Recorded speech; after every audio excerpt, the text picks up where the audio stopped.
Shalom saudaraku. Baik, kita akan segera mulai ibadah hari Minggu live streaming pada pagi hari ini. Siapkan hatimu untuk mendapatkan lawatan Tuhan. Percayalah bahwa hari ini adalah hari kemenangan buat kita semua. Haleluya. Mari kita berdoa. Bapa, kami bersyukur boleh ada pada saat hari ini untuk memuji, membesarkan, memuliakan, mengagungkan nama-Mu dan mendengarkan kebenaran firman-Mu. Mari Tuhan, saat ini Engkau memimpin ibadah kami secara live streaming. Kiranya setiap saudara-saudara kami yang mengikuti ibadah ini, kami semuanya boleh mengalami lawatan Tuhan. Terpujilah nama-Mu Tuhan kekal selama-lamanya. Biarlah Engkau bertahta di atas pujian umat-Mu. Dalam nama Tuhan Yesus. Amin.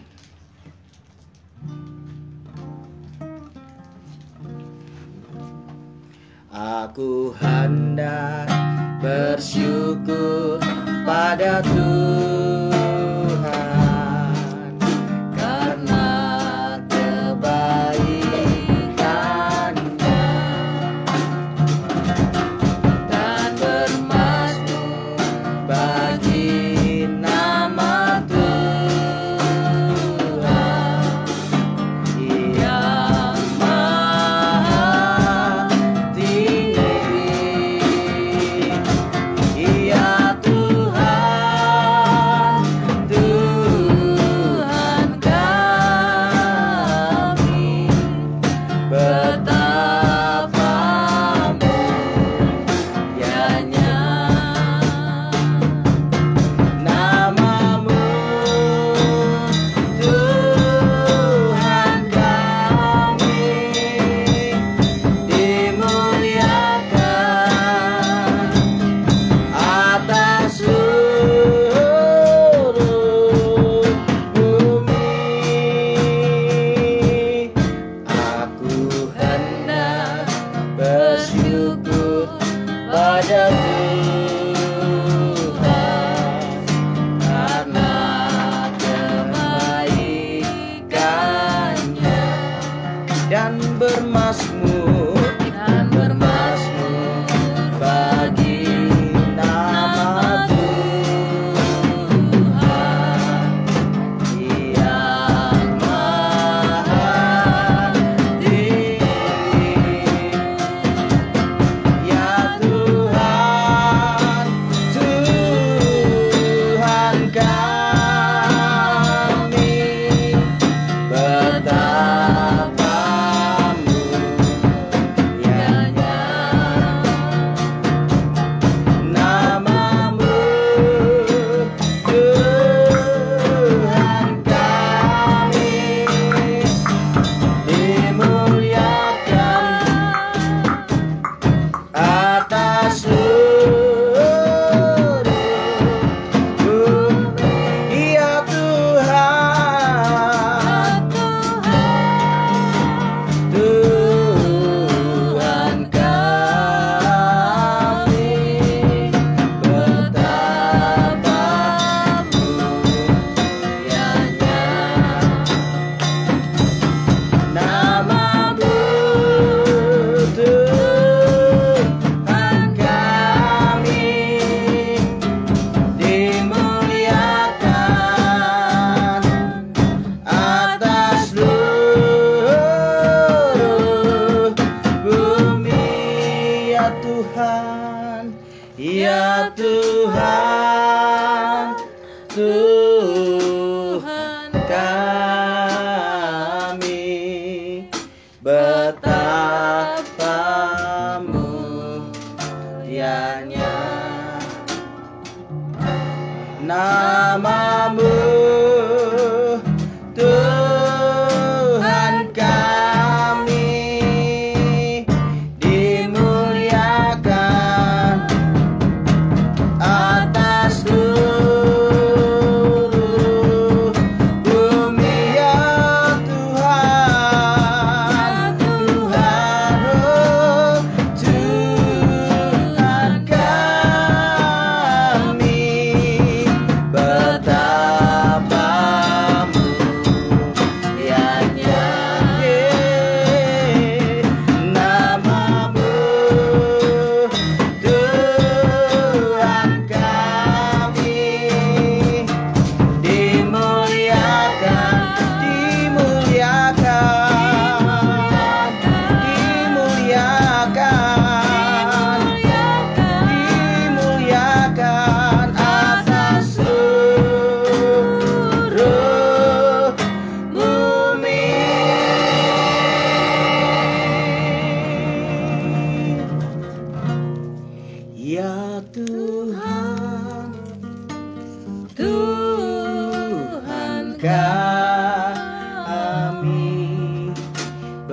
bertapamu, Dianya namamu, Tuhan kami, dimuliakan atas seluruh bumi. Ya Tuhan, Tuhan kami, bertapamu, Dianya namamu, Tuhan kami, dimuliakan atas seluruh bumi. Saya ucapkan semuanya selamat hari Minggu. Kita percaya hari ini kita semua akan diberkati Tuhan melalui setiap pujian dan penyembahan yang kita naikkan di hadapan Tuhan. Dan hari ini adalah bagian terakhir dari kitab Ayub yang sudah 1 bulan ini sama-sama kita belajar dan mendapatkan kekayaan firman Tuhan di dalamnya. Terpujilah namamu Tuhan.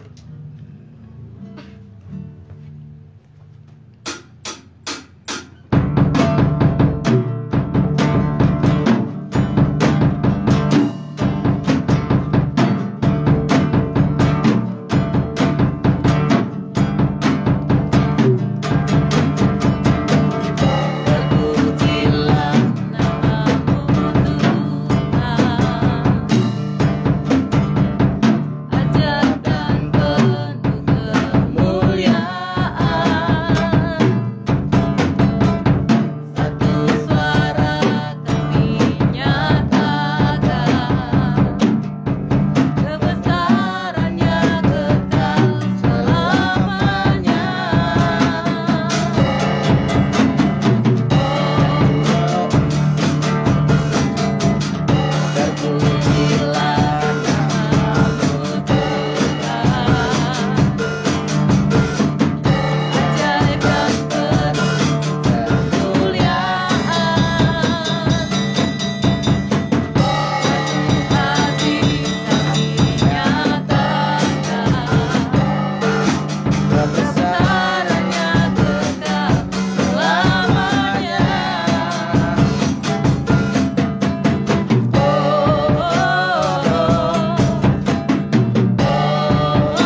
Baik, kita siapkan hati kita untuk diterangi dengan kebenaran firman Tuhan.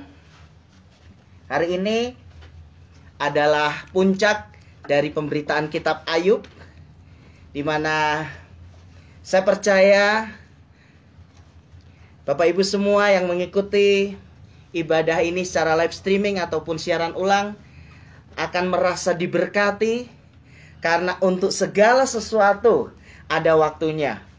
Bahwa untuk segala sesuatu yang terjadi di bawah kolong langit ini ada masanya. Oleh sebab itu, mari kita siapkan hati untuk firman Tuhan boleh ditaburkan dalam kehidupan kita.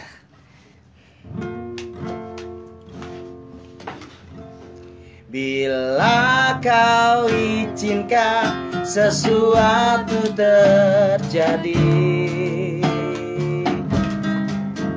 ku percaya semua untuk kebaikanku. Bila nanti telah tiba waktumu, ku percaya kuasamu memulihkan hidupku. Waktu Tuhan, waktu Tuhan pasti yang terbaik.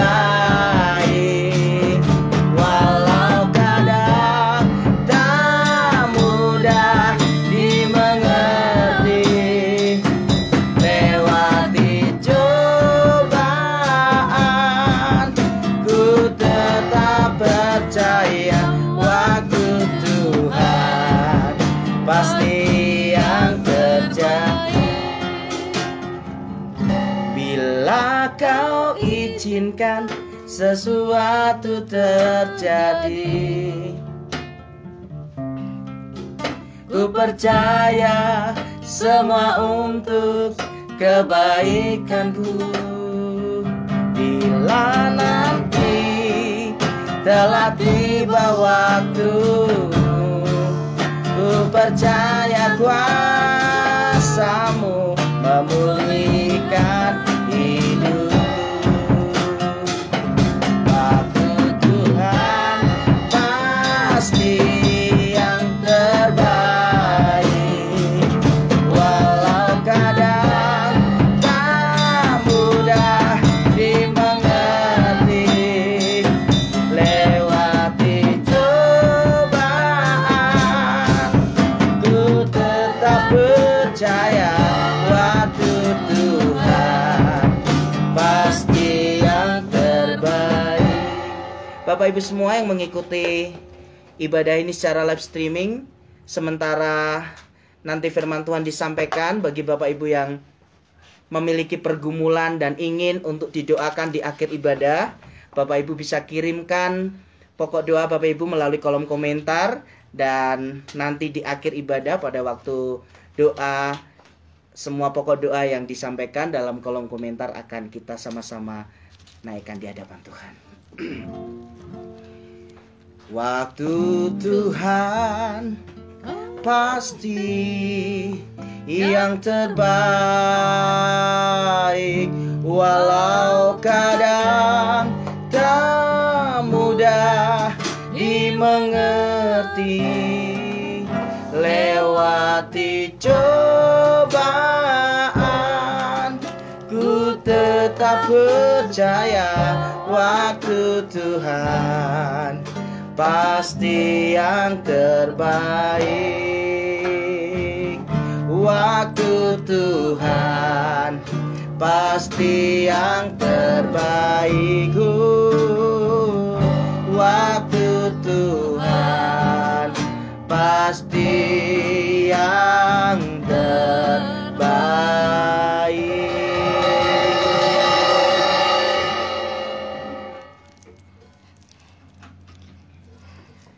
Kami bersyukur Tuhan, hari ini kami akan duduk diam di bawah kaki Kristus untuk mendengar setiap kebenaran firman-Mu disampaikan dalam hidup kami. Kami percaya bahwa manakala Engkau jumpai hati kami seperti tanah yang subur, Sehingga ketika benih itu ditaburkan, maka benih itu boleh tertanam, boleh bertumbuh, dan pada akhirnya benih itu boleh menghasilkan buah. Beberapa minggu yang lalu kami telah belajar bagaimana ujian terhadap iman kami mendatangkan kedewasaan. Sehingga kami menyadari bahwa hidup ini tidak ada yang kebetulan.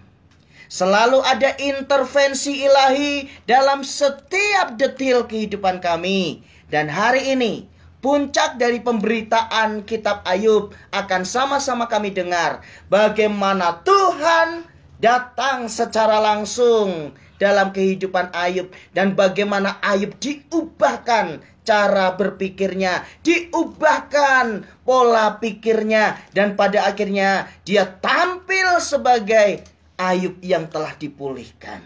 Dan kami semua percaya Engkau ditinggikan, Engkau dimuliakan melalui firman-Mu yang kami dengar, yang kami hidupi. Dalam nama Yesus, amin. Baik, saudaraku yang dikasihi Tuhan, seperti yang tadi saya katakan bahwa hari ini adalah puncak dari pemberitaan kitab Ayub, sehingga kita akan melihat bagaimana ada intervensi ilahi dalam setiap pergumulan kehidupan manusia. Nah, saudara yang dikasih Tuhan, karena hari ini adalah klimaks dari pemberitaan kitab Ayub, maka izinkan saya secara cepat memberikan kepada Bapak Ibu resume atau kesimpulan dari beberapa firman Tuhan yang minggu-minggu yang lalu sudah kita sama-sama dengar. Mungkin ada beberapa di antara Bapak Ibu yang belum mengikuti bagian pertama hingga bagian yang ketiga, sehingga tidak ada salahnya di akhir pembahasan kitab Ayub ini supaya ada benang merahnya yang bisa kita mengerti, sehingga kita bisa mendapatkan kebenaran secara utuh. Bapak Ibu yang dikasih Tuhan, bahwa kitab Ayub merupakan representasi atau gambaran dari kehidupan real umat manusia. Ketika kita membaca kitab Ayub, maka di sana kita melihat bagaimana kehidupan manusia mengalami pasang dan surut. Kehidupan manusia mengalami up and down. Kehidupan manusia mengalami titik terendah, titik nadir dalam kehidupan, sampai pada akhirnya hands up dan tidak bisa berbuat apa-apa lagi. Kitab Ayub dimulai dari sebuah ungkapan pujian dari Tuhan semesta alam terhadap pribadi yang bernama Ayub, yang dikatakan sebagai pribadi yang jujur, saleh, takut Tuhan, menjauhi segala kejahatan. Di hadapan iblis, Ayub dipuji oleh Tuhan semesta alam. Singkat cerita, iblis ingin komplain atas pujian Tuhan terhadap Ayub. Dan dia katakan bahwa Ayub seperti itu karena Tuhan memberkati. Singkat cerita, dalam sekejap atas izin Tuhan, semua berkat-berkat Tuhan yang dipercayakan kepada Ayub dirampas, diambil oleh iblis dengan semena-mena. Mulai dari segala kekayaannya, bahkan semua anak-anaknya, bahkan terakhir istrinya pun meninggalkan dia. Sampai pada satu titik ini Ayub dikatakan dia tetap berkenan di hadapan Tuhan dan tidak menuduh Tuhan berbuat yang bukan-bukan. Tetapi cerita ini tidak berhenti sampai di situ. Sampai pada satu titik iblis tidak mau kalah. Dia ingin katakan di hadapan Tuhan semesta alam bahwa tuduhannya terhadap Ayub itu benar. Akhirnya Tuhan izinkan untuk tingkat ujian itu dinaikkan. Mulai dari kehilangan segala sesuatu yang di luar tubuh, yaitu kekayaan dan anak-anak, kemudian ditinggalkan istri, sampai pada satu titik Tuhan izinkan Ayub kehilangan kesehatannya. Datanglah sahabat-sahabat Ayub di situ. Saya berikan judul kemarin, penghiburan dalam kesunyian. Sampai titik ini mereka memberikan support. Sahabat-sahabat Ayub menguatkan Ayub. Tetapi toh pada akhirnya para sahabat pun melakukan sesuatu yang tidak menyenangkan, yaitu mengkritik Ayub habis-habisan dan menuduh bahwa apa yang dialaminya karena dosa yang dilakukannya. Nah, saudara, sampai pada satu titik di mana Ayub yang merupakan gambaran ciptaan Tuhan yang luar biasa, karena memiliki kedekatan dengan Tuhan dengan begitu indah, pada akhirnya pada satu titik Ayub kalah. Yaitu apa? Dia mengutuki hari kelahirannya. Dia menyesal kenapa dia dilahirkan di dunia. Nah, saudara yang dikasihi Tuhan, bukankah apa yang dialami oleh Ayub itu adalah gambaran kehidupan Bapak, Ibu, dan saya? Bahwa kita harus sadar, kehidupan ini tidak flat. Kadangkala kita mengalami situasi di mana semua serba tidak terkendali. Tetapi bersyukur bahwa Tuhan mengizinkan semua terjadi karena Tuhan tahu kita masih mampu untuk menanggungnya. Nah, hari ini adalah puncak atau klimaks dari pemberitaan kitab Ayub, di mana saya percaya bahwa Bapak Ibu yang mengikuti firman Tuhan ini dengan hati yang benar-benar rindu untuk diberkati oleh firman Tuhan, pasti Bapak Ibu akan menyelesaikan ibadah ini dengan mendapatkan berkat yang luar biasa. Kenapa? Karena hari ini kita akan menyaksikan bagaimana Tuhan secara langsung datang menjumpai sesosok pribadi yang sudah tidak sanggup lagi menjalani kehidupan.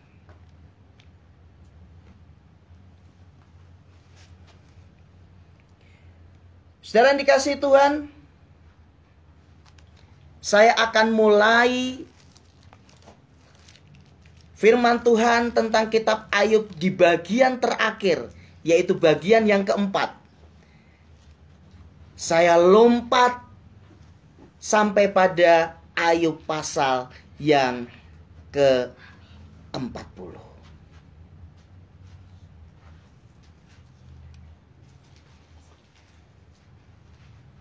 Kita akan melihat Ayub pasal 40. Ayat yang pertama sampai ayatnya yang ke-7.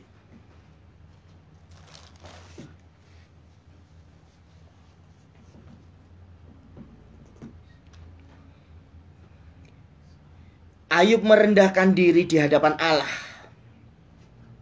Maka jawab Tuhan kepada Ayub, apakah si pengecam hendak berbantah dengan yang maha kuasa? Hendaklah yang mencela Allah menjawab. Maka jawab Ayub kepada Tuhan, sesungguhnya aku ini terlalu hina. Jawab apakah yang dapat kuberikan kepadamu? Mulutku kututup dengan tangan. Satu kali aku berbicara, tetapi tidak akan kuulangi lagi. Bahkan 2 kali, tetapi tidak akan kulanjutkan. Maka dari dalam badai Tuhan menjawab Ayub, bersiaplah engkau sebagai laki-laki Aku akan menanyai engkau dan engkau memberitahu aku. Wow. Di bagian yang keempat dari tema besar yang saya berikan, bahwa ujian terhadap iman kita mendatangkan kedewasaan, maka saya untuk beberapa kali saya ulangi bahwa hari ini merupakan klimaks dari kisah Ayub, di mana kita akan melihat ada begitu banyak hal-hal rohani yang kita dapatkan.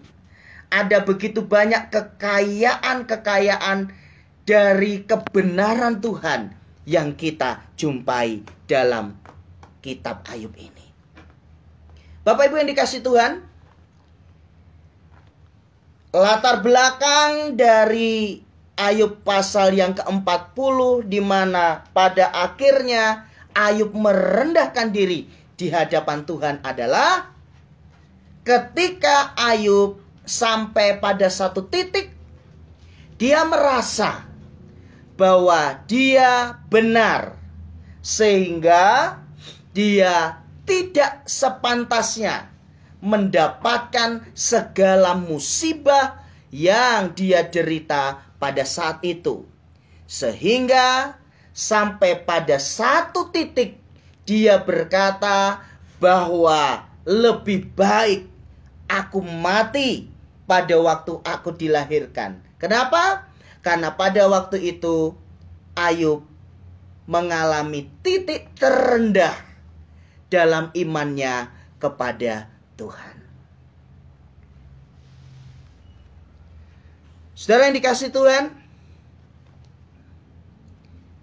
kadangkala ketika Bapak Ibu mengalami begitu banyak masalah, mengalami penderitaan bertubi-tubi, maka apa yang dialami oleh Ayub pun kadangkala kita juga mengalaminya.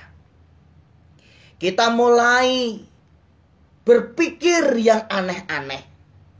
Kita mulai mereka-rekakan sesuatu yang kita sendiri tidak tahu kenapa sampai kita memikirkan hal itu.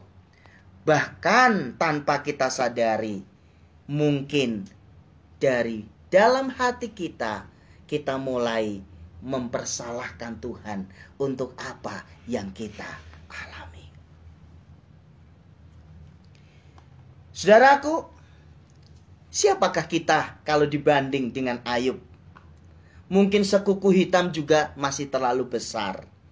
Karena Ayub adalah pribadi yang dipuji oleh Tuhan semesta alam. Pribadi yang benar-benar menurut ukuran kebanyakan orang boleh dikatakan dia itu hampir sebagai manusia sempurna. Tetapi toh dia mengalami keterpurukan dalam hal imannya kepada Tuhan. Itulah sebabnya mengapa ketika kita sedang dalam keadaan kalut, maka kadangkala kita mulai mempertanyakan eksistensi Tuhan. Kita mulai mempertanyakan, benarkah Tuhan mengasihi aku? Benarkah Tuhan peduli kepadaku? Benarkah masih ada kesempatan untuk aku bisa memulai kehidupan yang baru dari keterpurukanku? Ibarat kaca, maka kaca itu sudah hancur dan tidak mungkin bisa diperbaiki lagi. Saudara, apa yang dialami oleh Ayub adalah gambaran sebuah kehidupan yang memiliki masalah yang complicated, masalah yang begitu rumit. Di satu sisi, dia kehilangan segala sesuatu, ekonominya bermasalah. Di satu sisi, dia ditinggalkan oleh istrinya, rumah tangganya bermasalah.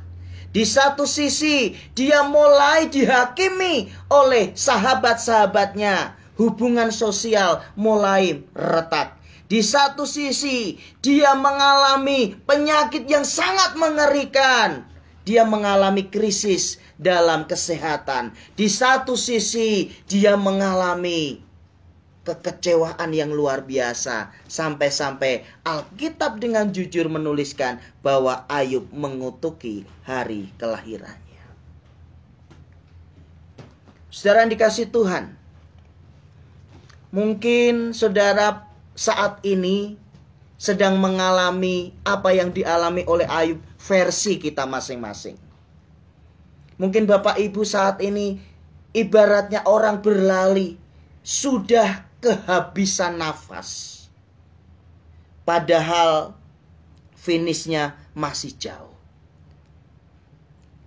Dan Bapak Ibu mulai berpikir, apakah aku masih sanggup untuk melanjutkan perjalanan kehidupanku.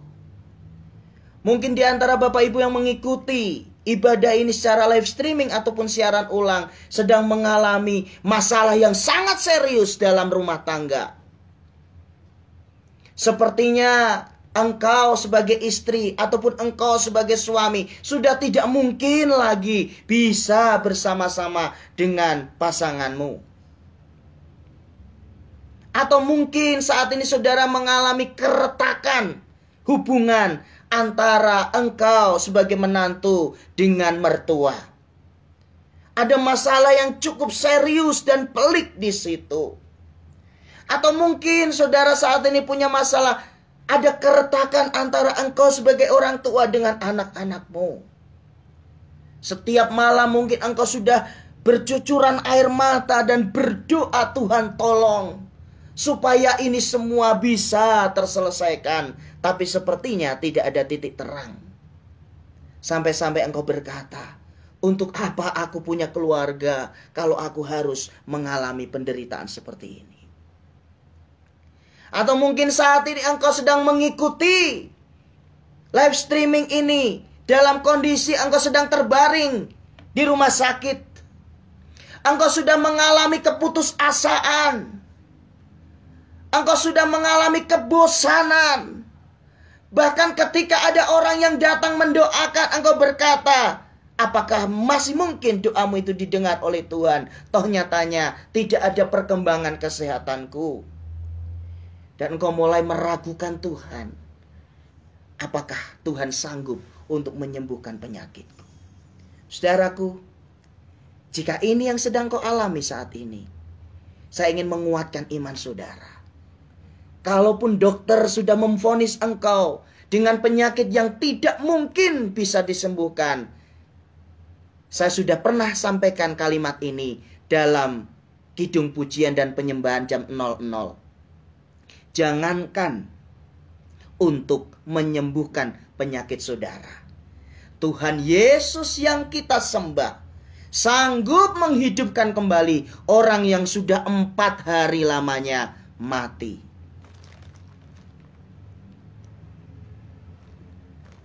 Bayangkan, 4 hari mati, bukankah semua jaringan dalam tubuhnya sudah rusak? Tetapi kalau Tuhan berkata, Lazarus, keluarlah, maka dia yang sudah mati itu pun hidup kembali. Saudara yang dikasihi Tuhan, apapun yang saat ini sedang saudara hadapi, keterpurukan apapun yang saat ini sedang engkau alami, bangkit saudaraku.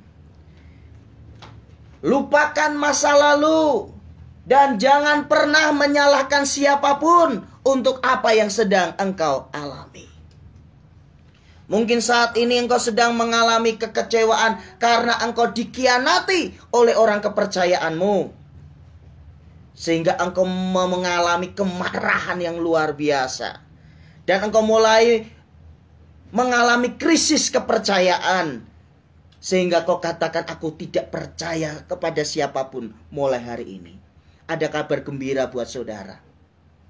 Ada satu pribadi yang selalu dapat dipercaya karena dia selalu merangkul engkau ketika engkau sudah mengalami keletihan. Dia adalah Tuhan. Dan pribadi itulah yang sedang datang secara pribadi menjumpai seorang yang bernama Ayub. Kebayang nggak saudara? Ayub ini begitu kagum kepada Tuhan. Ayub ini begitu mengasihi Tuhan. Sehingga dalam keadaannya yang dia sendiri tidak tahu kenapa dia harus berkata-kata ngawur. Karena dia sedang mengalami tekanan yang luar biasa. Akhirnya Tuhan berkenan datang secara pribadi. Haleluya. Suatu ketika Tuhan jumpai muridnya yang sudah berkata kepada murid-murid yang lain, sekali-kali aku tidak akan percaya apa yang kau katakan, bahwa Yesus Tuhanku itu sudah bangkit dari kematian, sebelum aku menaruhkan jariku ke lubang bekas paku yang ada di tangannya, aku sekali-kali tidak percaya. Begitu dia berkata seperti itu, tiba-tiba Tuhan datang menjumpai murid yang bernama Thomas ini. Dan saat itu juga Thomas percaya. Lalu ada kalimat Tuhan yang menjadi rema buat kita anak-anak Tuhan sampai saat ini. Engkau percaya karena engkau melihat. Tetapi berbahagialah mereka. Siapa yang dimaksud mereka? Saudara dan saya. Yang sekalipun tidak melihat tetapi percaya. Pribadi Tuhan tidak mungkin bisa kita lihat secara kasat mata. Mata kita tidak bisa melihat pribadi Tuhan secara langsung. Tetapi mata hati kita mampu melihat Dia melalui pengalaman-pengalaman kita bersama dengan Tuhan. Dalam Ayub pasal 40 ini, Tuhan tahu Ayub sudah sampai pada satu titik di mana kalau Tuhan tidak datang secara pribadi, habis imannya. Sehingga pada Ayub pasal 40, Tuhan datang secara pribadi kepada Ayub. Tahukah saudara bahwa seringkali apa yang dialami Ayub, saudara dan saya juga mengalaminya. Hanya bedanya, kita tidak sanggup melihat kedatangan Tuhan secara pribadi dalam kehidupan kita. Hari ini izinkan saya untuk memberitahu saudara bahwa kadang di saat kita mengalami satu titik di mana kita benar-benar sudah tidak sanggup, Tuhan hadir di sana. Kapan itu? Ketika tiba-tiba engkau mengalami lawatan Tuhan, dalam kesendirianmu dengan Tuhan, dengan bahasa air mata, maka Dia memberikan kekuatan di dalam batinmu, sehingga engkau bisa berkata, haleluya, aku percaya Tuhan, Engkau ada dan Engkau sanggup menolongku. Itulah saat di mana Tuhan datang secara pribadi untuk melawat saudara semua. Maka jawab Tuhan kepada Ayub. Ayub kan mulai bertanya, di manakah keadilan Tuhan? Karena dia merasa bahwa seluruh hidupnya didedikasikan kepada Tuhan. Dia tidak pernah mengotori tangannya dengan perbuatan dosa. Tetapi dia mendapatkan seolah-olah mendapatkan hukuman yang begitu berat. Padahal ada agenda Tuhan di sana. Maka jawab Tuhan kepada Ayub, apakah si pengecam hendak berbantah dengan Yang Maha Kuasa?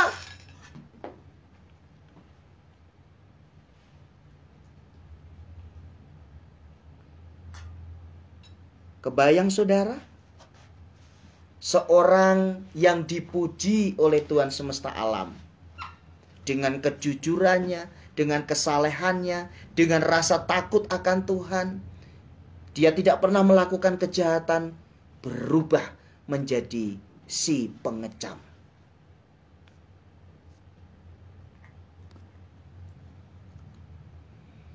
Kenapa ini bisa terjadi?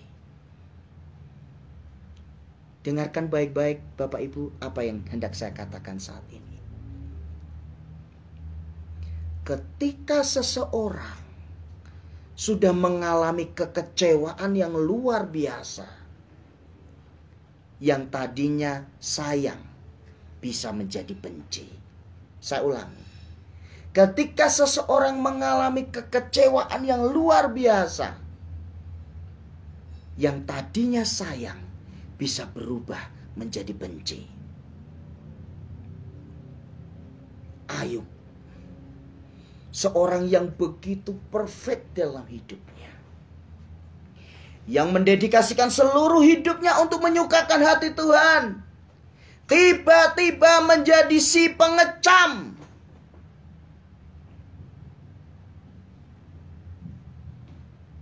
Tapi Tuhan tidak membiarkan Ayub berlarut-larut dalam kesakitannya, kekecewaannya yang begitu mendalam. Tuhan tidak mau Ayub berlarut-larut seperti itu. Sehingga ada waktu di mana Tuhan harus datang secara pribadi. Hendaklah yang mencela Allah menjawab. Bayangkan, dari seorang yang begitu dipuji Tuhan luar biasa di depan iblis, tiba-tiba menjadi si pengecam, dan tiba-tiba menjadi si pencela. Itulah sebabnya kenapa ada begitu banyak anak-anak Tuhan yang di awal kehidupannya dia begitu setia. Mungkin setiap ada acara gereja mulai hari Senin kembali sampai hari Minggu tidak pernah absen. Dia selalu ada di sana. Tetapi ketika ujian kehidupan itu datang dalam kehidupannya, dia tidak mampu. Pelan-pelan dia mulai mundur dan akhirnya terhilang. Inilah yang dialami oleh Ayub. Seorang yang memiliki tingkat iman begitu tinggi, tiba-tiba Tuhan dengan jujur harus katakan, engkau si pengecam, engkau si pencela. Dan itulah shock terapi yang diberikan oleh Tuhan semesta alam untuk Ayub.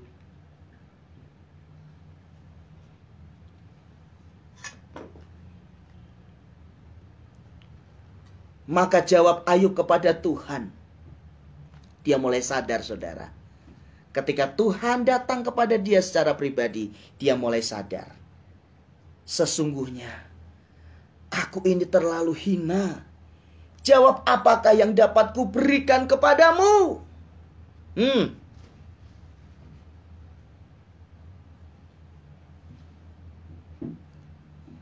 Tadinya dengan gagah perkasa, dia seolah-olah menyalahkan Tuhan. Tetapi begitu Tuhan datang secara pribadi, luluh hatinya. Dia berkata, sesungguhnya aku ini terlalu hina. Jawab apakah yang dapat kuberikan kepadamu? Mulutku kututup dengan tangan. 1 kali aku berbicara tetapi tidak akan kuulangi. Bahkan 2 kali tetapi tidak akan kulanjutkan. Apa maksudnya? Penyesalan. Penyesalan untuk kebodohan, kekonyolan yang dia lakukan dalam kondisi hati yang sedang terluka. Saudara, kalau engkau jumpai orang-orang di sekelilingmu kalau bicara pedas, kalau bicara selalu menyakiti orang lain, selalu membuat orang gusar, itu sebenarnya hatinya sedang terluka, saudara. Orang seperti itu tidak perlu diladenin dengan kita marah atau apa, tidak perlu. Balas dengan kasih. Berikan senyummu yang tulus. Tanam lututmu dan mintakan Tuhan melawat dia. Saudara yang dikasihi Tuhan, kebenaran yang menarik dari kitab Ayub pasal yang terakhir ini adalah bahwa Tuhan tidak membiarkan engkau dan aku sampai jatuh dan terjerembab.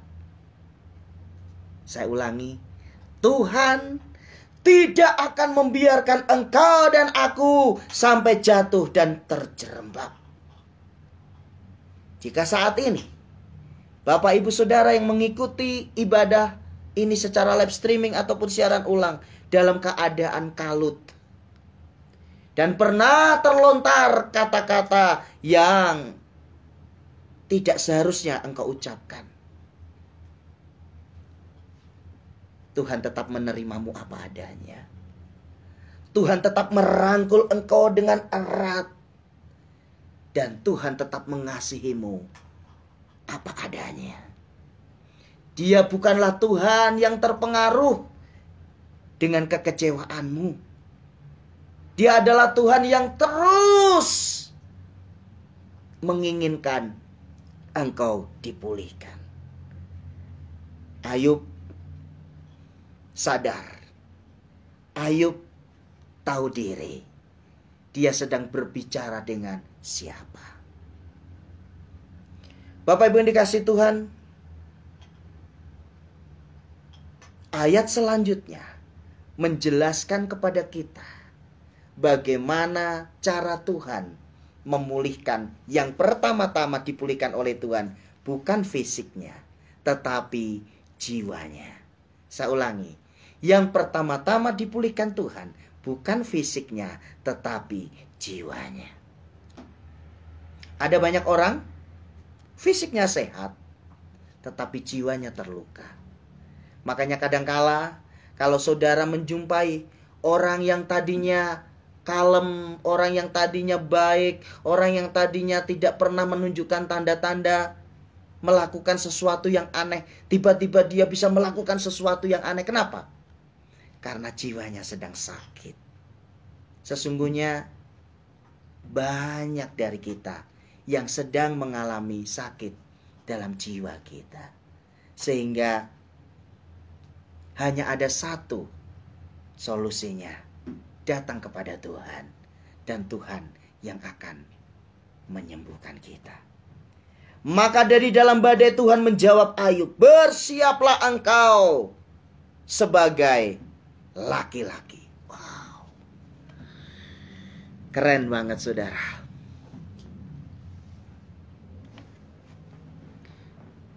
Adalah kehendak Tuhan untuk Bapak Ibu dan saya menjadi pribadi yang bertanggung jawab untuk setiap apa yang telah kita lakukan.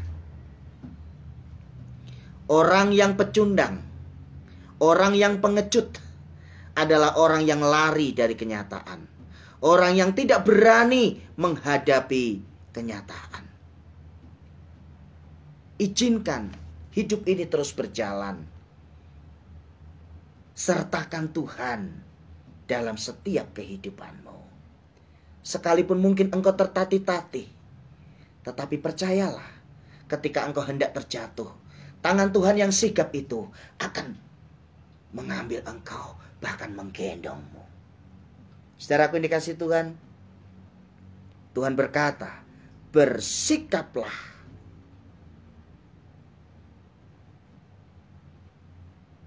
sebagai laki-laki.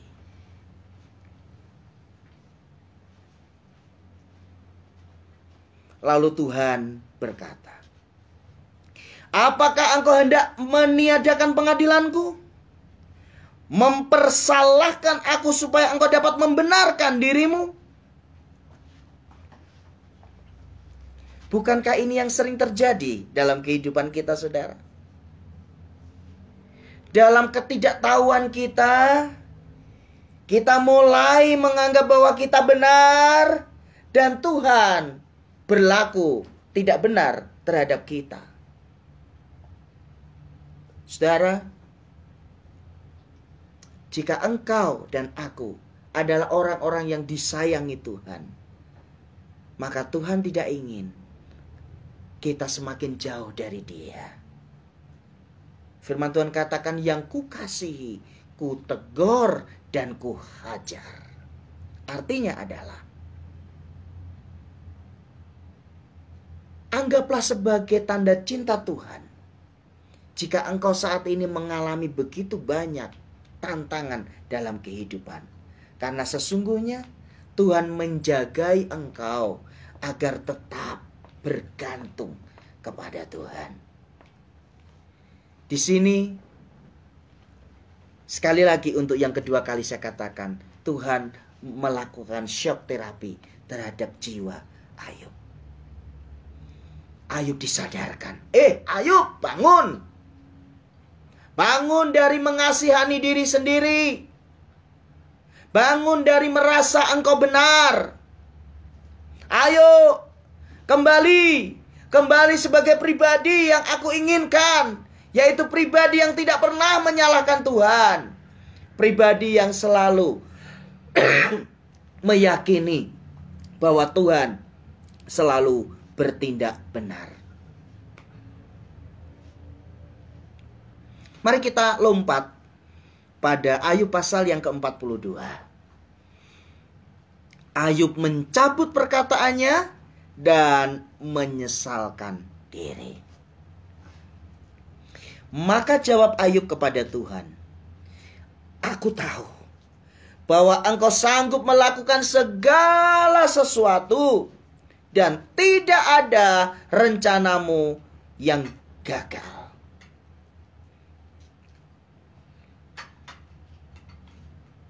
Setelah Tuhan berjumpa secara pribadi dengan Ayub, barulah Ayub sadar. Dia menempatkan dirinya pada posisi yang dikehendaki oleh Tuhan, yaitu mempercayai Tuhan dan mempercayakan dirinya kepada Tuhan. Kadangkala orang percaya kepada Tuhan, tetapi tidak mempercayakan hidupnya kepada Tuhan. Hari ini, mari. Bukti kita percaya kepada Tuhan adalah kita mempercayakan hidup kita kepada Tuhan. Ada lagu, suka-sukamu Tuhan, suka-sukamu Tuhan. Ya, biarlah suka-sukanya Tuhan membentuk hidup kita. Karena apa yang Tuhan kerjakan itu selalu yang terbaik buat saudara dan saya. Ayub mulai sadar. Ayub mulai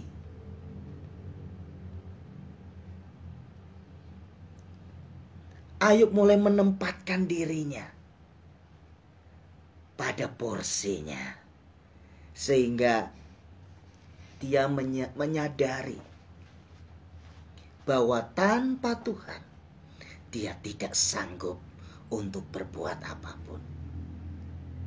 Dia katakan, engkau sanggup melakukan segala sesuatu. Apa yang saat ini sedang menjadi keresahan hatimu? Apa yang selama ini setiap kali engkau tidur dan engkau gelisah, seolah-olah engkau takut untuk menjumpai mentari pagi? Ada satu jawaban buat Bapak Ibu semua. Percayai Tuhan dan percayakan hidupmu kepada Tuhan. Seperti Ayub. Ketika dia sudah marah-marah kepada Tuhan untuk semua yang dia alami. Tetapi Tuhan datang dalam segala kewibawaan Tuhan. Dan dia menyadari dan berkata, engkau sanggup melakukan segala sesuatu. Mungkin saat ini keluargamu sedang berantakan. Tuhan sanggup untuk memulihkan keluargamu. Mungkin saat ini karirmu sedang terjun bebas. Tuhan sanggup memulihkan karirmu kembali. Mungkin saat ini engkau sedang hopeless, benar-benar putus asa. Dan tidak mau berbuat apa-apa. Dan tidak mau berpikir apa-apa. Bahkan mungkin sempat terpikir untuk lebih baik aku mati saja. Ingat saudaraku. Setiap kali iblis membisikkan, lebih baik engkau mengakhiri hidupmu. Sebenarnya iblis ketakutan. Karena iblis tahu masa depanmu itu cemerlang. Karena iblis tahu Masa depanmu itu sungguh luar biasa di tangan Tuhan. Makanya iblis tidak mau itu terjadi. Berhenti mengasihani diri sendiri. Percayakan hidupmu kepada Tuhan. Dia sanggup melakukan segala sesuatu. Firman Tuhan katakan, dan tidak ada rencanamu yang gagal. Rencana kita, rencana saudara, rencana saya bisa gagal. Tetapi rencana Tuhan tidak pernah gagal. Mungkin engkau sudah menjalin hubungan dengan orang yang kau cintai begitu lama. Segalanya sudah kau berikan kepadanya. Tidak ada sesuatu pun yang tertutup. Dan engkau yakin bahwa dia akan menjadi pasangan hidupmu. Tetapi tiba-tiba dia mengkhianati engkau dan menikah dengan perempuan lain ataupun dengan laki-laki lain. Lalu engkau sakit hati dan berkata, ini tidak adil. Tetapi hari ini aku ingin kasih tahu kepada saudara bahwa tidak ada rencana Tuhan yang gagal.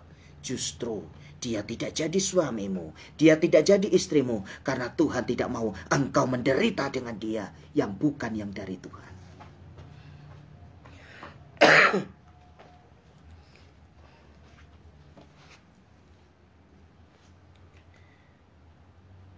Kita akan masuk pada ayat yang ke-7. Setelah Tuhan mengucapkan firman itu kepada Ayub, maka firman Tuhan kepada Elifas. Jadi firman apa yang disampaikan Tuhan? Tuhan berkata seperti ini, dengarlah, maka akulah yang akan berfirman. Aku akan menanyai engkau supaya engkau memberitahu aku. Lalu Ayub berkata, hanya dari kata orang saja aku mendengar tentang engkau, tetapi sekarang mataku sendiri memandang engkau. Oleh sebab itu aku mencabut perkataanku, dan dengan menyesal aku duduk dalam debu dan abu. Nah, ini nanti akan saya jelaskan di akhir firman Tuhan. Namun saya akan masuk cepat di ayat yang ke-7 supaya kita mendapatkan poin yang runut ya saudara. Setelah Tuhan mengucapkan firman itu kepada Ayub, maka firman Tuhan kepada Elifas. Oke, sampai di sini dulu.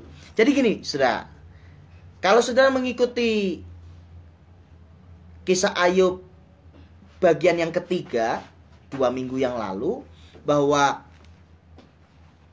teman-teman, sahabat-sahabat Ayub yang tadinya datang untuk mensupport, justru berbalik 180 derajat. Mulai menghakimi Ayub, mulai mengkritik Ayub, dan semua omongan mereka itu begitu menyudutkan Ayub. Dan inilah yang Tuhan lakukan terhadap ketiga sahabat Ayub itu. Ayub pasal 42 ayat yang ke-7, maka firman Tuhan kepada Elifas, teman Ayub yang pertama, orang Teman. Murkaku menyala terhadap engkau dan terhadap kedua sahabatmu, karena kamu tidak berkata benar tentang aku seperti hambaku Ayub. Wah, luar biasa ya saudara. Jujur, ketika saya membaca kitab Ayub ini berulang dan berulang, saya kagum dengan Tuhan. Kenapa? Karena Tuhan itu tidak bisa tertipu dengan manisnya kata-kata. Kita kadangkala tertipu dengan casing, saudara. Penampilan luar seseorang sering menipu kita. Kata-katanya yang lembut, kata-katanya yang manis, sehingga dengan cepat kita percaya, akhirnya kita kecewa. Kalau saudara nanti punya waktu membaca semua yang dikatakan oleh teman-teman Ayub, maka sepertinya tidak ada yang salah dengan apa yang mereka ucapkan. Tetapi Tuhan tahu, bukan tentang apa kalimat yang diucapkan, tetapi motivasi yang ada di dalam hati mereka. Itulah yang dipermasalahkan oleh Tuhan. Nah, apa kata Tuhan kepada Elifas? Murkaku menyala terhadap engkau. Wah, Ini luar biasa, saudara. Murka Tuhan menyala. Ini berbicara tentang apa? Tuhan marah kepada orang-orang yang merasa diri benar dan mulai menyalahkan orang lain. Mungkin saya agak sedikit panjang di sini supaya saudara paham, seandainya saudara ada pada posisi ini, supaya saudara tenang hatimu. Bapak Ibu yang dikasihi Tuhan, jika semua yang engkau ucapkan itu kebenaran, jika semua yang engkau lakukan itu adalah kebenaran, maka engkau tidak perlu bicara kepada semua orang bahwa engkau sudah mengucapkan kebenaran dan melakukan kebenaran. Ketika engkau dituduh yang bukan-bukan, ketika engkau difitnah yang tidak pernah engkau lakukan, tidak perlu engkau melakukan pembelaan. Dasarnya apa? Ayat ini. Murkaku menyala terhadap engkau dan kedua sahabatmu karena kamu berkata, karena kamu tidak berkata benar tentang aku seperti hambaku Ayub. Artinya begini, saudara. Mungkin saat ini bertahun-tahun engkau sakit hati karena engkau difitnah oleh orang yang engkau percayai. Engkau ingin membalas tetapi engkau tidak punya kemampuan untuk membalas. Tetapi hari ini ada kabar gembira buat saudara. Jangan pernah membalas kejahatan dengan kejahatan. Firman Tuhan katakan pembalasan adalah hakku, kata Tuhan. Jangan pernah ambil alih apa yang menjadi bagiannya Tuhan. Tenang saja, kalem saja, jalani saja. Untuk segala sesuatu itu ada waktunya. Kebenaran tidak perlu dibela. Dia akan muncul seperti terbitnya mentari pagi. Saudara,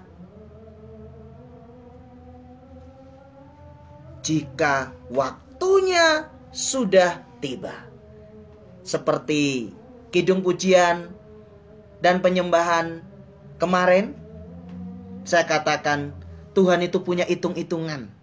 Makanya firman Tuhan katakan bahwa setelah genap waktunya. Nah, saudara yang dikasihi Tuhan, ketika teman-teman sahabat Ayub ngomong macam-macam, Tuhan masih diam. Kenapa?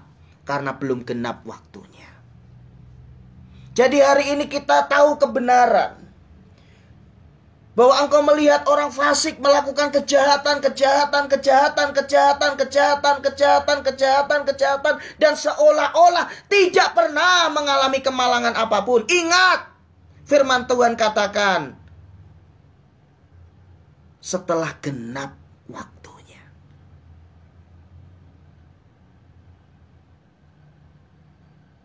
Biarkan saja yang jahat tetap melakukan kejahatannya. Karena ketika engkau menegur mereka pun, mereka tidak akan menggubris engkau. Tetapi engkau tetaplah dalam pendirianmu untuk hidup di dalam kebenaran. Sekalipun engkau teraniaya karena kebenaran itu. Oleh sebab itu, ambillah 7 ekor lembu jantan dan 7 ekor domba jantan. Ini tidak kebetulan, saudara. Kenapa 7? Kenapa tidak 6? Kenapa tidak 8? Kenapa tidak 9, 10 dan lain sebagainya? 7 itu lambang kesempurnaan. Jadi ambillah 7 ekor lembu jantan itu simbol bahwa pengampunan Tuhan itu sempurna adanya. Lalu, dan pergilah kepada hambaku Ayub. Wah. Malu ya, saudara? Malu. Tadinya dia merasa di atas angin, sahabat-sahabatnya ini. Merasa dia yang benar, Ayub yang salah. Tapi Tuhan bisa membalikkan keadaan 180 derajat. Tuhan berkata kepada para sahabat Ayub yang sudah mengkritik Ayub habis-habisan, panggil hambaku Ayub.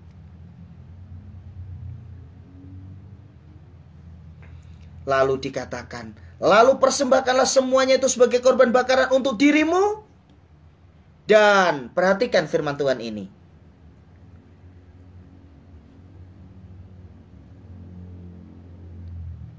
Baiklah hambaku Ayub meminta doa untuk kamu. Wah. Perhatikan lagi kalimat berikutnya. Ini sangat menarik sekali. Dan baiklah hambaku Ayub meminta doa untuk kamu karena, perhatikan baik-baik firman Tuhan ini. Hanya permintaannya lah yang akan kuterima. Saya ulangi. Karena hanya permintaannya lah yang akan kuterima. Supaya aku tidak melakukan aniaya terhadap kamu. Sebab kamu tidak berkata benar tentang aku seperti hambaku Ayub. Haleluya. Jika bertahun-tahun engkau teraniaya karena engkau melakukan kebenaran, ingat, ada waktunya Tuhan memakai engkau untuk membalikkan keadaan setelah genap waktunya. Itulah sebabnya kidung pujian terakhir sebelum hari ini, yaitu saya berbicara tentang kesabaran.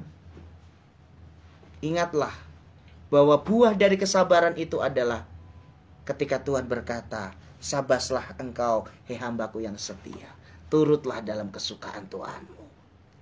Haleluya. Orang yang selama ini teraniaya, orang yang selama ini terus dipersalahkan dan tidak ada sesuatu pun yang benar. Masih ingat salah satu apa yang dituduhkan oleh sahabatnya? Dulu engkau yang menguatkan lutut yang goyah, yang memberikan petuah-petuah, sekarang lihat dirimu sendiri. Waduh, itu sangat menyakitkan sekali, saudara. Bukankah itu gambaran dari kehidupan kita? Yang kadang-kala kita harus teraniaya karena kita hidup benar di hadapan Tuhan.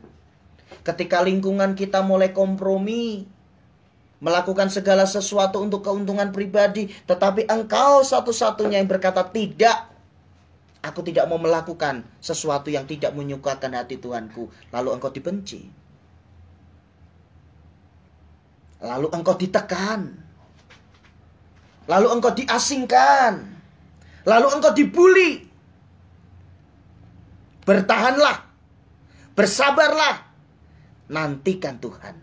Sebab setelah genap waktunya, Tuhan akan membalikkan keadaan. Hanya permintaannya lah yang akan kuterima. Wow. Artinya adalah, ketika engkau dan aku hidup benar, doa-doa kita diterima oleh Tuhan. Katakan amin. Jangan bersedih karena engkau melakukan kebenaran dan engkau teraniaya. Bersyukurlah untuk hal itu. Lalu apa yang terjadi? Maka pergilah Elifas, orang Teman, Bildad, orang Suah, dan Sofar, orang Naamah. Lalu mereka melakukan seperti apa yang difirmankan Tuhan kepada mereka. Gak ada pilihan lain. Kalau mereka sampai tidak mempersembahkan 7 ekor, tadi seperti dikatakan firman Tuhan, yaitu mempersembahkan 7 ekor apa saja tadi saudara? Di sini dikatakan 7 ekor domba, 7 ekor lembu jantan. Firman Tuhan katakan, aku akan menganiaya kamu. Artinya apa? Mereka akan dihukum Tuhan, bahkan lebih parah daripada apa yang dialami oleh Ayub. Lalu mereka melakukan seperti apa yang difirmankan Tuhan kepada mereka. Dan Tuhan menerima permintaan Ayub. Puji Tuhan. Permintaan apa saudara? Permintaan ampun untuk sahabat Ayub. Ini gak gampang loh. Hari ini saya mau saudara jujur pada diri sendiri ya. Karena kalau kita udah mulai jujur pada diri sendiri, jujur kepada orang lain itu akan lebih mudah. Kalau saudara berbuat baik kepada orang yang baik, saya pikir kita semua bisa lakukan itu. Saudara mendoakan orang-orang yang tidak pernah menyakiti engkau, saya pikir kita semua bisa melakukan itu. Tetapi ketika kita mendoakan orang-orang yang selalu berbuat jahat, bisa nggak? Sanggup nggak? Tetapi ketika itu kita lakukan, firman Tuhan katakan, dan Tuhan menerima permintaan Ayub. Ayo kita belajar yuk. Doakan orang-orang yang sudah menyakiti engkau. Doakan orang-orang yang sudah mengkhianati engkau. Doakan orang-orang yang selama ini membuat air matamu selalu menetes dalam doa-doamu. Doakan mereka.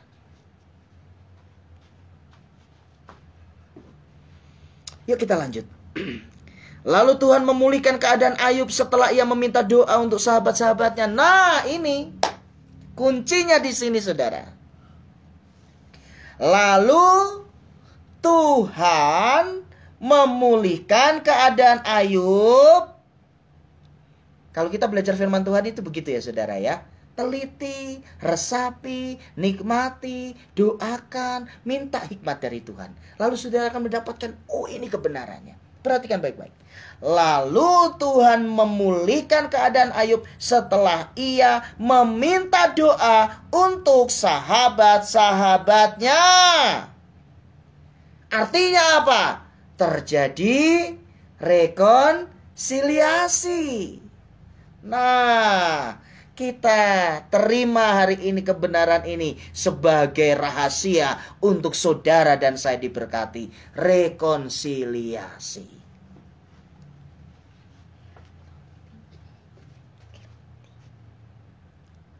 Engkau mungkin sudah bertahun-tahun tidak mau saling bicara dengan sahabatmu. Mulai, saudara. Gak perlu malu. Rekonsiliasi. Lah nanti kalau dia nggak mau gimana? Urusan dia. Urusanmu mulai saja. Karena di sini dikatakan bahwa setelah ia meminta doa untuk sahabat-sahabatnya. Sahabat-sahabat yang apa? Yang menyakiti hati Ayub berhari-hari. Yang ngomongin Ayub yang enggak-enggak. Dan Tuhan memberikan kepada Ayub 2 kali lipat dari segala kepunyaannya dahulu. Wow, luar biasa. Setelah Ayub beres dengan dirinya sendiri, lalu Ayub beres dengan orang-orang yang ada di sekelilingnya, maka waktunya tiba, Ayub dipulihkan oleh Tuhan. Perhatikan firman Tuhan, sangat menarik sekali. Dan Tuhan memberikan kepada Ayub 2 kali lipat. Terjadi multiplikasi. Setelah rekonsiliasi, maka akan terjadi multiplikasi. Setelah adanya pemulihan sebuah hubungan, maka Tuhan melipat gandakan berkat-berkatnya. Tangkap kebenaran ini, saudara. Hari ini saya mau menelanjangi iblis dengan segala tipu dayanya. Dan saya tidak mau saudara terjebak pada tipu daya iblis. Bukankah saudara akan berkata seperti ini? Pendeta, enak aja, saya ampuni dia. Bertahun-tahun dia menyakiti aku. Berulang kali dia merugikan diriku. Nanti kalau aku baik sama dia, dia akan ngelunjak. Dia akan makin kurang ajar. Bukankah itu yang kadang-kala saudara pikirkan? Saya ingin katakan dalam nama Yesus, itu jebakan iblis yang menghendaki engkau terus dalam keadaanmu yang tertutup berkat karena tidak adanya rekonsiliasi. Pengampunan bukan tentang ucapan. Pengampunan tentang sikap hati. Pertama-tama, terima dirimu. yang sudah diampuni oleh Tuhan. Yang kedua, minta ampun dan jangan merasa engkau yang benar, sekalipun mungkin kenyataannya engkau yang benar. Tetapi milikilah kerendahan hati dengan berkata, aku yang salah ya Tuhan, karena aku tidak bisa menerima dia apa adanya. Lalu mulai minta ampun dan mintakan ampun dia juga di hadapan Tuhan. Saya sangat diberkati salah satu buku tulisan dari siapa yang sudah meninggal tuh? Evangelis Maurice Cerullo. Dia katakan seperti ini. Ketika engkau memberikan pengampunan terhadap musuh yang paling menyakiti engkau, maka sesungguhnya di alam roh, maka darah Kristus itu mengalir dari atas Kalvari dan membersihkan semua dosa-dosa musuhmu itu, dan engkau dilayakkan di hadapan Tuhan. Haleluya. Itulah sebabnya kenapa iblis terus menipu saudara dengan berkata, enak aja aku ampuni dia, nanti dia akan ngelunjak, dia akan kurang ajar, dia akan ulangi lagi, dia nggak akan anggap aku lagi. Saudara, mengampuni itu tugas kita. Masalah dia berubah, itu urusan dia. Saudara tidak mau bukan? Pintu itu tertutup, berkat itu tertahan. Hari ini firman Tuhan datang kepada kita. Lepaskan pengampunan. Tidak perlu kita menghitung-hitung siapa yang salah, siapa yang benar. Belajar rendah hati. Karena orang yang memiliki kebesaran hati adalah orang yang berani memulai terlebih dahulu untuk berkata, saya yang salah, maafkan saya.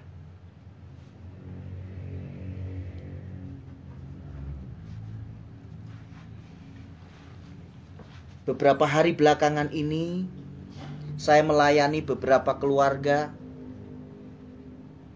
yang memang sedang bergumul untuk yang namanya rekonsiliasi. Dengan segala peristiwa yang sudah dialami, saya selalu menempatkan diri sebagai hamba Tuhan yang tidak mau membela siapapun. Kalaupun informasi saya dapatkan seolah-olah memang dia yang benar, yang sana saya tidak pernah menempatkan diri sebagai hakim. Saya selalu katakan, siapapun yang salah, siapapun yang benar, adalah tugas kita untuk minta ampun dan memberikan pengampunan. Kadang-kala saudara berkata, aduh ini tidak mudah, ini terlalu menyakitkan. Dia sudah kelewatan, Pak Pendeta, kelewatan, pokoknya kelewatan. Gak mungkin dah, sampai mati dah aku gak akan ampuni dia. Enggak kok saudara. Itu jebakan iblis. Iblis gak mau berkat Tuhan itu tercurah brol gitu loh untuk saudara. Makanya dia tutup itu dengan pikiran-pikiran seperti itu tadi. Apa yang membuat engkau susah untuk melepaskan pengampunan? Yang pertama, ketika engkau tetap mengatakan bahwa engkau yang benar, dia yang salah, engkau akan sulit untuk melepaskan pengampunan. Buang itu hitung-hitungan siapa yang benar, siapa yang salah. Yang penting Tuhan sumber kebenaran, dan aku mau dibenarkan oleh Tuhan. Katakan amin. Yang kedua, kenapa kita sulit untuk memberikan pengampunan? Karena kita merasa bahwa ketika kita memberikan pengampunan seolah-olah kita yang kalah, dia yang menang. Oh, dalam hal ini tidak ada siapa yang menang, siapa yang kalah. Dalam hal ini yang ada adalah saudara membuka pintu berkat untuk diri saudara. Karena firman Tuhan tadi katakan, setelah Ayub mendoakan sahabat-sahabatnya, Tuhan memulihkan kehidupannya.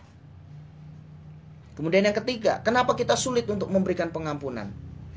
Karena memori kita terekam untuk semua hal-hal yang negatif tentang orang itu. Ingat saudara, semua yang negatif itu selalu dilancarkan oleh si jahat untuk meracuni hatimu. Katakan bersama dengan saya, dalam nama Tuhan Yesus, semua omongan-omongan yang menyakitkan itu sampah. Katakan sampah. Sampah itu harus dibuang. Sampah itu jangan ditaruh di dalam hati. Lepaskan pengampunan. Nikmati rekonsiliasi yang dari Tuhan dan multiplikasi berkatnya. Dan ayat yang ke-11. Kemudian datanglah kepadanya semua saudaranya laki-laki. Tuh ini saudara ya. Tuhan kok yang membuat semuanya itu pada berdatangan ya. Kemudian datanglah kepadanya semua saudaranya laki-laki dan perempuan dan semua kenalannya yang lama. Dan makan bersama-sama dengan dia di rumahnya. Tuh saudara, yang tadinya diasingkan, Tuhan kok yang membawa mereka datang kembali.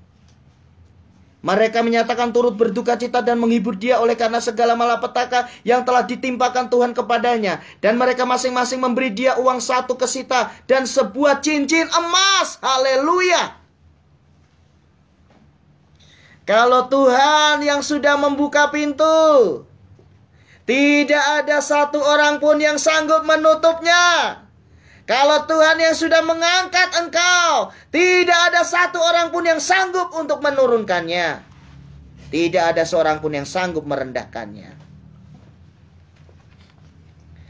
Tuhan membuat orang-orang bermurah hati. Dengan apa? Mereka memberikan kepada Ayub uang 1 kesita, cincin. Saudara-saudaranya kan banyak. Jadi cincin banyak, uang jadi banyak. Siapa yang bikin itu? Tuhan. Amin. Tuhan memberkati Ayub dalam hidupnya yang selanjutnya. Perhatikan baik-baik firman Tuhan. Lebih daripada dalam hidupnya yang dahulu. Lebih daripada hidupnya yang dahulu. Perhatikan. Alkitab rinci loh mencatatnya. Ia mendapat 14.000 ekor kambing domba. Tadinya 7.000. Sekarang 14. 16.000 onta. Tadinya 8.000, sekarang menjadi 16. 1.000 pasang lembu, tadinya 500, sekarang menjadi 1.000. 1.000 ekor keledai betina, tadinya cuma 500, sekarang 1.000. Ia juga mendapat 7 orang anak laki-laki dan 3 orang anak perempuan. Sama kalau anaknya ya saudara ya. Dan anak perempuan yang pertama diberi nama Yemima. Yang kedua Kesia. Dan yang ketiga Keren Hapuk. Perhatikan, ini luar biasa loh Alkitab ya. Dia katakan begini, di seluruh negeri tidak terdapat perempuan yang secantik anak-anak Ayub. No, kan? Bukan cuma diganti anaknya, tercantik.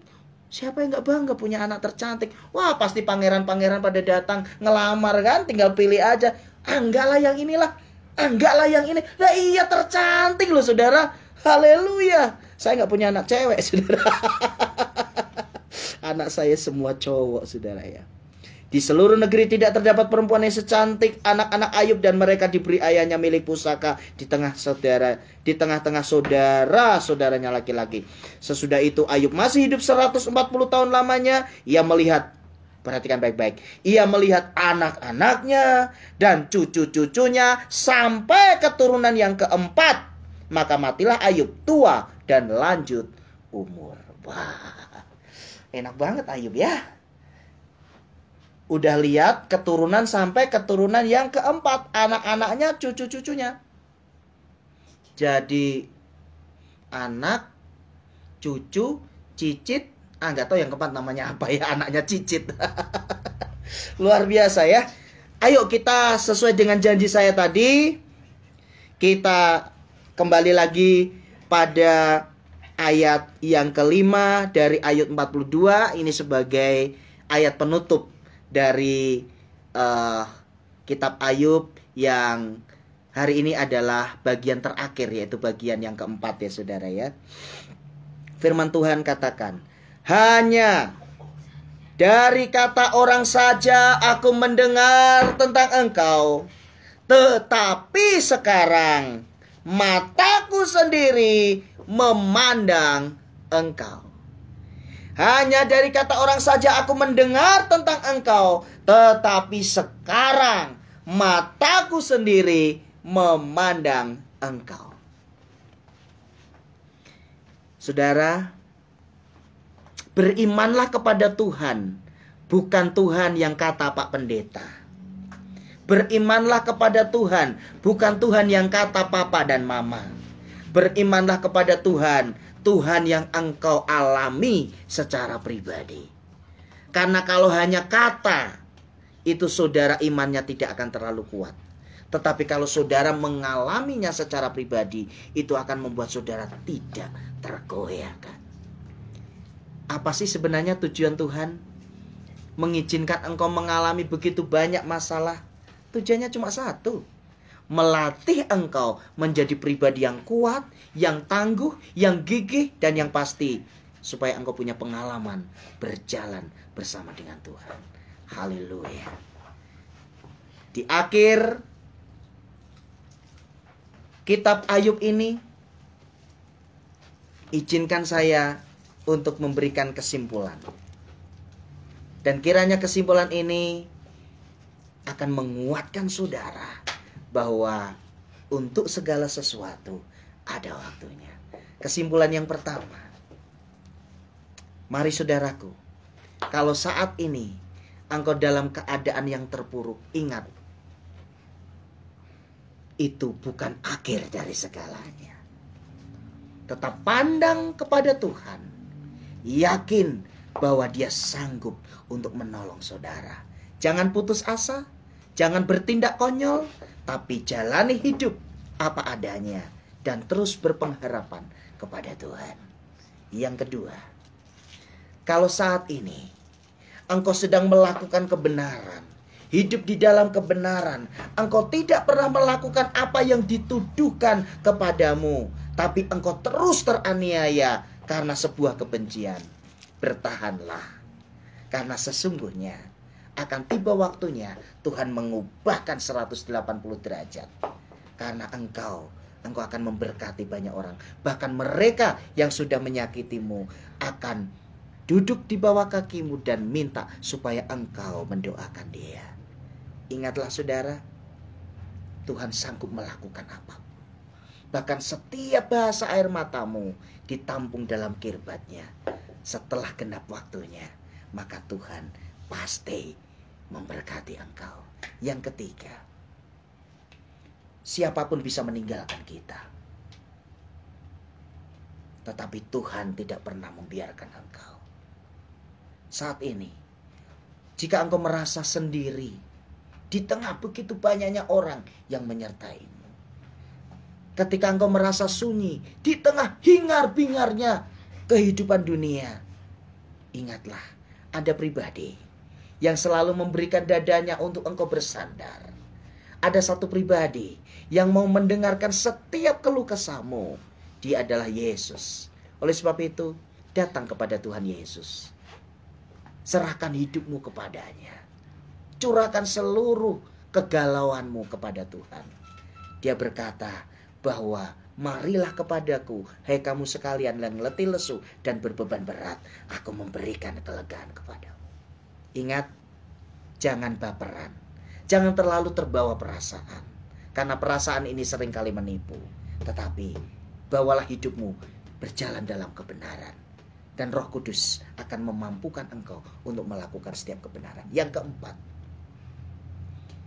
Tuhan memakai semua pengalaman-pengalaman pahitmu itu untuk menjadi berkat bagi banyak orang.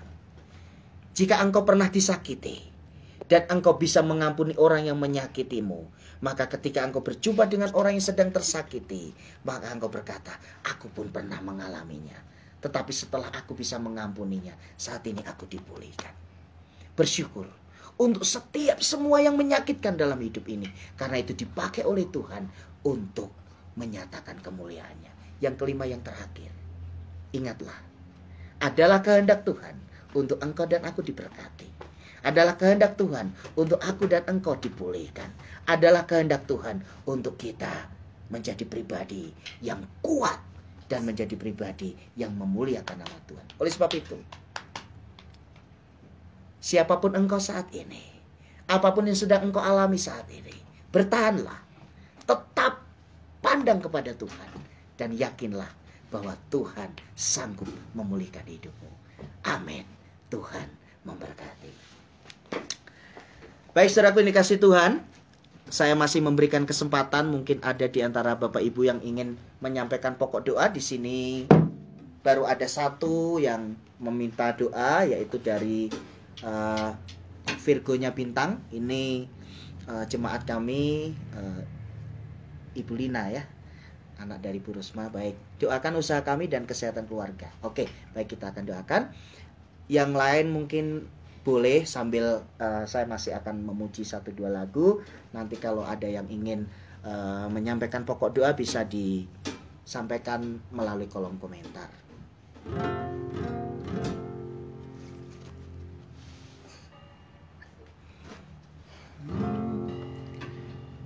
Banyak perkara yang tak dapat ku mengerti, mengapakah harus terjadi di dalam kehidupan ini. Satu perkara yang tak dapat dalam hati, Tiada satu pun tak terjadi tanpa Allah peduli. Allah mengerti, Allah peduli segala persoalan yang kita hadapi. Tak akan pernah dibiarkannya ku bergumul sendiri, sebab Allah mengerti. Naikkan pujian ini dengan segenap hati. Banyak perkara yang tak dapat ku mengerti, mengapakah harus terjadi di dalam kehidupan ini. Satu perkara yang ku simpan dalam hati, Tiada satu pun yang terjadi tanpa Allah peduli. Allah mengerti, Allah mengerti, Allah peduli segala persoalan yang kita hadapi. Tak akan pernah dibiarkannya ku bergumul sendiri, sebab Allah mengerti. Allah mengerti, Allah mengerti, Allah peduli segala persoalan yang kita hadapi. Tak akan pernah dibiarkannya ku bergumul sendiri, sebab Allah mengerti. Allah mengerti, Allah peduli segala persoalan yang kita hadapi. Tak akan pernah dibiarkannya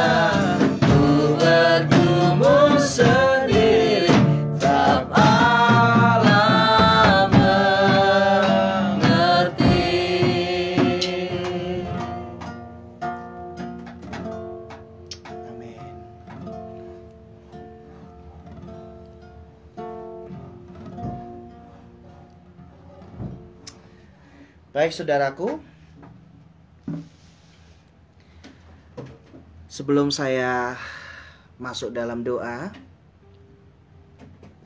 izinkan saya mengetuk pintu hati saudara semua. Marilah, jadilah pribadi yang mudah untuk dibentuk oleh Tuhan. Jangan keraskan hatimu. Menyerahlah kepada Tuhan. Maka itu akan membuat hidup saudara semakin mudah. Jangan pernah saudara merasa bahwa saudara yang paling malang di dunia ini. Tidak, saudara. Itu adalah bisikan si jahat yang akan membuat saudara semakin jauh dari Tuhan. Mungkin saudara pernah melakukan kesalahan yang fatal dalam hidup. Tetapi Tuhan tetap menerima saudara apa adanya. Mungkin saudara merasa bahwa apakah mungkin aku bisa dipulihkan? Tapi hari ini saya ingin katakan, Tuhan sanggup memulihkan saudara. Mungkin saudara sudah merasa bahwa aku terlalu jahat, aku terlalu bejat, aku tidak mungkin dan aku tidak layak untuk datang kepada Tuhan. Oh tidak, saudara. Justru Tuhan datang ke dunia ini untuk menerima kita apa adanya. Dia mau merangkul saudara saat ini. Buka hatimu. Terima Tuhan saat ini. Jangan keraskan hatimu. Minta ampun sama Tuhan. Ungkapkan semuanya kepada Tuhan saat ini. Mari kita berdoa. Bapa, kami bersyukur. Kitab Ayub sudah kami selesaikan, di mana ujian terhadap iman kami mendatangkan kedewasaan. Terima kasih ya Tuhan, hamba-Mu sudah berhenti berkata-kata. Biarlah Roh Kudus, Engkau yang meteraikan firman-Mu di dalam loh hati kami. Kami percaya semua yang mendengarkan firman Tuhan, baik itu yang mengikuti ibadah ini secara live streaming ataupun yang mengikutinya dalam siaran ulang, Tuhan memberkati kami semua. Saat ini hamba-Mu menumpangkan tangan untuk saudara-saudaraku yang saat ini sedang mengalami sakit penyakit. Taruh tangan-Mu di tempat yang Engkau rasakan sakit-Mu. Mungkin itu di dada, mungkin itu di lutut, atau dimanapun juga. Taruh tangan-Mu. Di dalam nama Tuhan Yesus. Oleh bilur-bilur Tuhan Yesus, Engkau disembuhkan saat ini. Terima kesembuhan dalam nama Tuhan Yesus. Jika saudara saat ini mengalami beban berat, saudara merasa bahwa saudara tidak sanggup lagi menjalani hari-hari ke depan, taruh tangan-Mu di dada. Saat ini hamba-Mu berdoa di dalam nama Tuhan Yesus. Untuk setiap tangan yang ditaruh di dada, Tuhan berikan damai sejahtera dalam nama Tuhan Yesus. Tuhan berikan kelegaan, Tuhan berikan kekuatan, Tuhan berikan penghiburan, dan Tuhan berikan jalan keluar dalam nama Tuhan Yesus. Bagi saudara yang saat ini mengambil keputusan untuk mau meninggalkan dosa, dan saudara mau hidup baru, mau sungguh-sungguh menerima Tuhan Yesus sebagai Tuhan dan Juru Selamat, mau meninggalkan semua masa lalu saudara dan memulai kehidupan yang baru, taruh tangan-Mu di dadamu. Dan saat ini aku berdoa untuk engkau dalam nama Tuhan Yesus. Untuk setiap saudara-saudaraku yang mau berubah hidupnya, mau meninggalkan segala perbuatan dosa-dosanya, di dalam nama Tuhan Yesus, mampukan dia ya Tuhan. Dalam nama Tuhan Yesus, ubahkan kehidupannya. Mulai saat ini engkau menjadi ciptaan baru. Yang lama telah berlalu, sesungguhnya yang baru sudah datang. Dalam nama Tuhan Yesus. Terima kasih Tuhan. Saat ini kami berdoa untuk Bu Lina yang rindu agar usahanya diberkati dan juga keluarganya, kesehatannya diberkati. Apapun yang sedang dikerjakan oleh keluarga Ibu Lina, Tuhan berkati. Tuhan buka pintu berkat untuk keluarga ini dalam nama Yesus. Demikian juga untuk semua keluarga yang saat ini mengikuti ibadah ini secara live streaming, di mana hamba-Mu tidak mungkin menyebutkannya satu persatu. juga setiap pribadi yang mengikuti ibadah ini secara siaran ulang. Tuhan memberkati. Apapun yang dikerjakan oleh tanganmu, diberkati oleh Tuhan. Dan Tuhan buat berhasil. Terima kasih Tuhan. Kami berdoa untuk bangsa kami, bangsa Indonesia. Menyerahkan Bapak Presiden Joko Widodo. Menyerahkan Bapak Wakil Presiden Bapak Ma'ruf Amin. Menyerahkan TNI dan Polri. Tuhan memberkati. Demikian juga semua aparatur negara. Mulai dari tingkat pusat sampai pemerintah. Sampai yang paling bawah. Tuhan memberkati. Demikian juga setiap anak-anak Tuhan dalam segala pergumulannya diberkati oleh Tuhan. Terima kasih Bapak. Mari saudaraku yang dikasih Tuhan. Angkatlah kedua belah tanganmu dan terima berkat Tuhan. Damai sejahtera yang melampaui segala akal dan pikiran itu kiranya menyertai kehidupan saudara-saudara. Maka sekarang saudara-saudaraku yang dikasih Tuhan, terimalah anugerah dari Bapa di surga, kasih sayang dari Tuhan Yesus Kristus, dan persekutuan dengan Roh Kudus kiranya menyertai kehidupan kita mulai siang hari ini sampai Maranatha. Amin. Tuhan memberkati. Sampai ketemu minggu depan jam 10:30 dalam ibadah live streaming. Tuhan Yesus berkati. Shalom.